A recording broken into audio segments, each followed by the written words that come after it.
वर्तमान समय corona virus और यार डर सारा विश्व में काय विस्तार कला जो मैंने याद्वारा आक्रांत होती चिकित्सा चली आउ जो पाखे यही लक्षण देखा अलग रखी से जांच कर जो मैंने बंचीगले से आग को कोरोना भाइरस बचाई समस्त प्रकार चेष्टा कर कोरोना भाइरस को नहीं नास्त्रतमस्क कर भविष्यवाणी और कोरोना भाइरस जड़ित होता 12टी प्रश्नर उत्तर मुझे आपको यही भिडियो जनइबी से भिडियोटी को शेष पर्यंत देखूँ।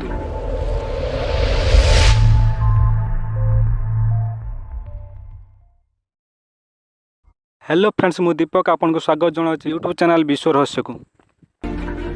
14 डिसेम्बर 1503 फ्रांस में जन्मग्रहण कर नास्ट्रोडामस गोटे बही लिखिते जार ना था द प्रोफेसिस। यही बही में प्राय 3000 ऊर्ध्व दुनिया को नहीं भविष्यवाणी हो सारी और तार भविष्यवाणी सत्य होगा लगुच से कोरोना भाइरस भविष्यवाणी गोटे। तेज चलतु जाना से कोरोना भाइरस को नहीं किसी घटना जार नास्ट्रोडामस कहते। नास्ट्रोडामस को भविष्यवाणी अनुसार 21 शताब्दी में एक महामारी व्यापी जहाँकि एशियार कौन से समुद्रकूलीय अंचल आरंभ हो एवं धीरे धीरे यार प्रभाव सारा दुनिया रे देखा पड़ो। तासह यह महामारी में मृत्यु होता लोकों संख्या असंख्य हो देखा गले कोरोना नामक भाइरस वुहान नामक एक सहर व्यापी जहाँकि चाइनार एक समुद्रकूलीय अंचल में अवस्थित। तासह यह भाइरस चाइना समेत आखपाखे अनेक देश में व्यापार लगी जहाँकि वर्तमान सारा विश्व में काय विस्तार कलानी। यही महामारी लोक मृत्यु संख्या दिन को दिन बढ़वे लगी। बोधहुए यही कथार लोक आशंका जे बोधहुए ये से महामारी जहाँ विषय नास्ट्रोडामस भविष्यवाणी वर्णना होती एभली हुए ताहले सतर एक विराट बड़ चिंतार विषय।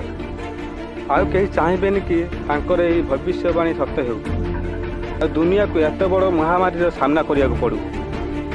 किंतु यही कोरोना भाइरस कौन यह क्योंठू आसला तेज चलत फ्रेंड्स से विषय टी नजर पकेबा। एक रिपोर्ट अनुसार कोरोना भाइरस साप और बादुड़ीर कंचा अंश खाइबार व्यापी। किंतु आपण इंटरनेट देखिए केवल साप कि बादुड़ी नुहे बरं आहरी एभली जीवजंतु कीट पतंग अच्छा जहाँ चाइना वाला कंचा खाई जाती। यही सब कारण जीवजंतु को होता रोग मनुष्य को हेबार लगी। एबे चलतु जानिबा कोरोना भाइरस जड़ित 12टी प्रश्नर उत्तर। प्रथम प्रश्न, कोरोना भाइरस संक्रमण और लक्षण सामना को आसापी केते समय लगे? वैज्ञानिक मान कहवा अनुसार यार लक्षण सामना को आसापी 5 दिन समय लगी था, किंतु किसी लोकों के भितर यार लक्षण देखापी अधिक समय लगी था। WHO हिसाब से संक्रमित व्यक्तिर लक्षण 14 दिन पर्यंत रही है। रोगर चिन्हट करने को केते समय लगुच जाना गुरुत्वपूर्ण अटे। यह द्वारा WHO को चिकित्सा कर साहाय्य मिलता है। 2 नंबर प्रश्न हो थर संक्रमित होगा द्वितीय थर संक्रमित होबार संभावना थाए कि?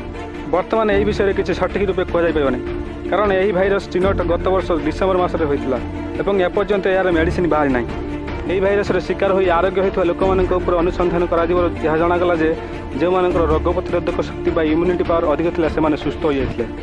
डॉक्टर कहवा अनुसार थोड़े सुस्थ हो सारे पुनर्बार आक्रांत होबार संभावना बहुत कम थाए, किंतु यहाँ संपूर्ण रूपे आड़े दि जापर। चीन रे किसी रिपोर्ट अनुसार किसी लोक सुस्थ हो फेरिया पर पुनर्बार टेस्ट कर रिपोर्ट पॉजिटिव आसीला। 3 नंबर प्रश्न हो साधारण थंडा ज्वर और कोरोना भाइरस मध्य पार्थक्य कौन? साधारण थंडा ज्वर और कोरोना भाइरस मध्य पार्थक्य बहुत कम अटे। बिना परीक्षा जाना बहुत कष्ट अटे। साधारण थंडा ज्वर तंटी बथा गला दरज मुंड व्यथा आदि देखा मिलता है, किंतु कोरोना भाइरस यही सब सहित निश्वास नेबार कष्ट होता है। 4 नंबर प्रश्न, निजको किपरि एकांत रखिए? जदि आपन को घरे एकांत रहिबा परामर्श मिलता है ताहले आपन को 14 दिन पर्यंत घरे रहिबाकु पड़िबो। स्कूल मंदिर परि सार्वजनिक स्थान ठारू निजको दूर रखिए। जेकोसी जिनिस आनिबा पई निजे न जाई अन्य मानक सहाय्य नेबे। निज घर लोकन ठारू एवं पालित पशु पक्षी ठारू निजको दूर रखिए। 5 नंबर प्रश्न होची अस्थमा रोगी पई कोरोना केते विपदपूर्ण? अस्थमा रोगी पई यह बहुत विपदपूर्ण अटे। 6 नंबर प्रश्न होची फोन व्यवहार द्वारा कौन हो पारे कोरोना? प्रथमे आपण मानक कहवाक चाहूँगी संक्रमित लोक फोन में कथा कोरोना संक्रमित हो न था। छिंकिबा और काशिबा द्वारा जनक ठारू अन्य जन को कोरोना संक्रमित होता है। 7 नंबर प्रश्न होची कबाट को छुईबा द्वारा कौन संक्रमित होता है? संक्रमित व्यक्ति छिंकिबा काशिबा समय मुहर हाथ देता है और से परवर्ती समय जो वस्तु को छुई था से वस्तु देह संक्रमित व्यक्तिर जीवाणु चली जाए। से कबाट हैंडल द्वारा संक्रमण होबार संभावना थाए। तेज बारंबार हाथ धोवा सफा करने आवश्यक अटे। 8 नंबर प्रश्न, स्विमिंग पूल रे व्यवहार केते सुरक्षित अटे? साधारणतः स्विमिंग पूल रे क्लोरीन मिसाई थाए। जदि कौन स्विमिंग पूल रे क्लोरीन व्यवहार करा जाउछि ताहाले सेठा स्विमिंग करबा सुरक्षित अटे, किंतु ड्रेस चेंज करवा रूम रे बा आपन पाखापाखि कौन संक्रमित व्यक्ति अच्छा तेज संक्रमण होबार संभावना थाए। 9 नंबर प्रश्न हूँ कौन मास्क पिंधा जरूरी अटे। मास्क व्यवहार द्वारा कोरोना हेनी बोली कहुपर ना। कथा कहवा समय मुह बा नाकर छेप पड़ी भाइरस होबार संभावना मास्क पिंधिले कमी जाए। किंतु मास्क को साइज करने आम बारंबार हाथ मुहर लगे था जहाँ उचित नुहे। 10 नंबर प्रश्न पिला कोरोना केते विपदपूर्ण अटे। चीन किसी रिपोर्ट जानवा मिलता कि यह पिला विशेष प्रभाव पकाई न था। अस्थमा थिबा शिशु माने अधिक सावधानता रहिबा दरकार कारण सेमानंक ऊपर कोरोनार प्रभाव अधिक पड़ता है।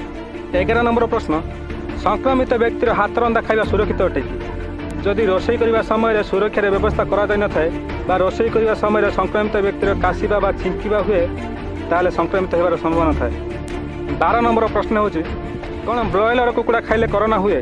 कोरोना कुकुड़ा मानक होई न थाए एवं कौन खाद्य को भल भाव में रोषेई कर खाइले कौन प्रकार रोग होई न थाए। यही कथा को मध्य ओडिशा सरकार कहते। ताहेले फ्रेंड्स शेष में मुझे आपन को एति कहबी कोरोना भाइरस को भय करने आदौ उचित नुहे। सरकार कही नियम गुड़ी सठिक भाव में पालन करवा ताहले आम संपूर्ण रूप सुरक्षित रहा एवं सोशल मीडिया भाइराल होता कौन कथा को आखि बुझी विश्वास करने उचित नुहे। ताहले ये भिडियोटी को लाइक करूँ बा न करूँ किंतु निजर सांग साथी एवं निज लोक शेयर करूँ जहाद्वारा से सचेतन रही पारे। जदि आपको यही भिडियो देखा भल लगे ताहले विश्व रहस्य चैनल को सब्सक्राइब करूँ और पाखरे बेल आइकन को दबाई।